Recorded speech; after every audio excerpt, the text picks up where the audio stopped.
And newly minted Homeland Security Secretary Kristi Noem is hitting the ground running, enforcing President Trump's immigration agenda.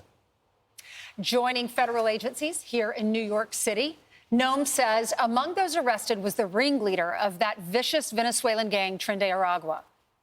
And now she has a big announcement on additional measures DHS is ready to take in. This is a Fox and Friends exclusive. That's right. So Secretary Kristi Noem joins us right now. Madam Secretary, good morning and congratulations. Welcome. Good morning. Thank you. It's wonderful to be with all of you. Okay, the exclusive announcement is we are withdrawing the Venezuelan temporary status directive. I remember when Mayorkas jammed that through. What does that mean?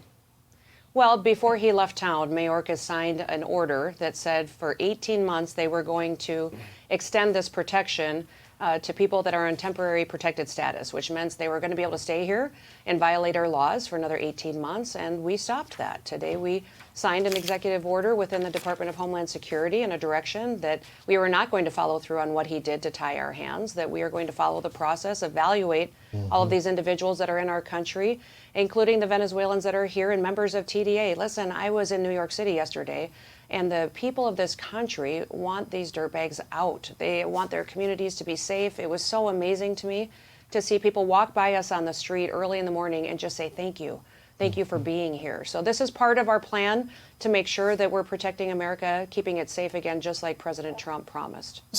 Go ahead, Ainsley. Thank you, Lawrence. There's some Democratic leaders that are pushing back against these ICE raids. I don't get it. But here's some of the comments from these Democratic leaders. Stand together firmly in our welcoming city status. The type of fear that this administration is trying to incite, we are demonstrating that we are going to protect the residents of this city. It is performative theater, and it's nothing more than shock and awe. Our local law enforcement will stand up for those law-abiding, undocumented people in our state. The message that I'm hearing from them, the message I'm hearing from them is, we want to protect the rapist that's here illegally. We want to protect that person that was arrested over the last few days that has ties to ISIS. We want to protect the man who allegedly murdered his girlfriend who was pregnant and a mother of two. Why do they have a problem with arresting these career criminals that are here illegally? They're completely out of touch with the people in their cities and communities. That's exactly what these Democrat leaders are saying, is we want to protect the cartels. We want to protect the gangs. We want to make sure that people continue to die from guns, violence, and drugs. And it's wrong, and they're going to find out very soon that their communities are not with them. And listen, yesterday we picked up one of the ringleaders of TDA. He had just been a part of a gun weapons exchange and was trying to buy grenades. Why would anybody in this country need to buy a grenade and go out and perpetuate violence? He was one of those that was involved in Colorado, in Aurora, and we're so thankful we got him off the streets. And what I've continuously said to people is, what do you say to Lake and Riley's family? We're going to sign that bill today into law. The president will in the Oval Office to make sure we're going after these criminals. But the president's taking action, and what was amazing is you'll hear people and Democrat leaders in different cities, like New York City, some of their city council members have tried to attack what we're doing as far as enforcing our laws, but the people on the streets are not with them. It was amazing to hear people and see them as they walked by taking their kids to school, going to work, just walk by us and quietly say, thank you. Thank you for being here. And that means the world to those officers that are out there risking their lives to bring safety back. So, Madam Secretary, you guys, your men and women are doing a fantastic job. It's a dangerous job. Those fugitive task force, it's a risky business. It's easy in the sense from a PR perspective to get the criminals. No one wants, unless you're deranged, want the criminals on the street, the violent criminals. What I worry about is the PR when you guys go to the next layer of people that have overstayed their visas or work doing other jobs. How do you guys overcome that? Because you've been in politics for a long time. The American people can be fickle. They support something at one point, and then the news media puts a crying child or someone on TV, and they change. So how are y'all going to handle that portion? I think we keep talking to people and talk to them about the fact that this is an America where justice is applied equally.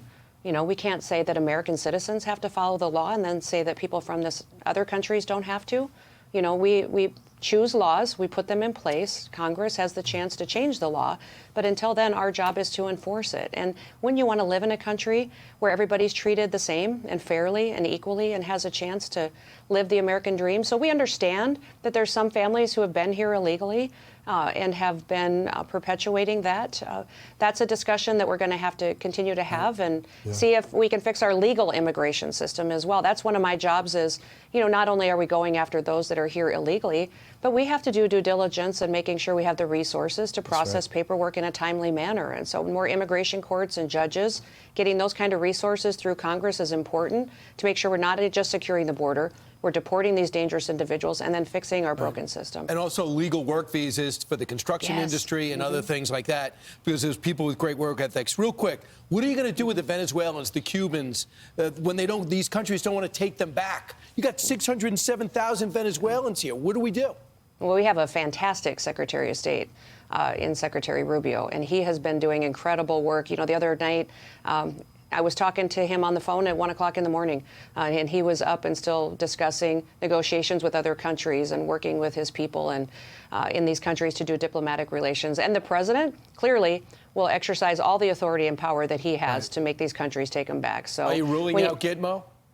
Oh, yeah, we're evaluating and talking about that right now. So president's decision, but it's an asset, and we're going to continue to look at how we can use all of our assets to keep America safe. What a whirlwind it must have been for you over the last week or so. Kristi Noem, Secretary of Homeland Security, thank you very much. Congratulations. Yeah, we're glad to get to work. She won over Democrats in her conference. That's exactly right. I'm Steve Ducey. I'm Brian Kilmeade. And I'm Ainsley Earhart. And click here to subscribe to the Fox News YouTube page to catch our hottest interviews and most compelling analysis.